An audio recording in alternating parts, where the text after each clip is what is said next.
ikibazo nyamukuru nikiye ikibazo nyamukuru ni ibura ry'ibidanazo vya BRARUDI abantu baspekira ibintu bitahari kwiza ibinyobwa mu gihugu bikuko vyahora kera hasubira guspekirande iga niyo speculation nuko kuntu les services ziba ziriko zirakogwa bitarabigorana ikibazo ca mbere ni problème ishirahamwe BRARUDI ifise zo gutorera inyishu kandi kwisi hose Leta ni yafata ama entreprise stratégique akayafasha kuva mu ngorane izo zoga aho rubona za royale za museza uzibona he za boku zibona he none kira ntiwaca hose uzisanga zagiye la primus aujourd'hui prisée nayo nyene ari usanga idarikira kwira hose gira gute barashobora kwidemena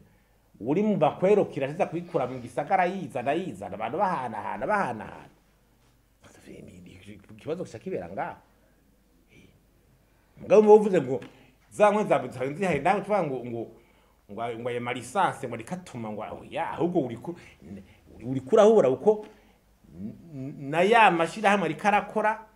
muri ivyo onye uriko uragira gute uriko usa numengo ugira uyugaze iga nakiza gicura kumbaraje kigira habaru ante taza kugira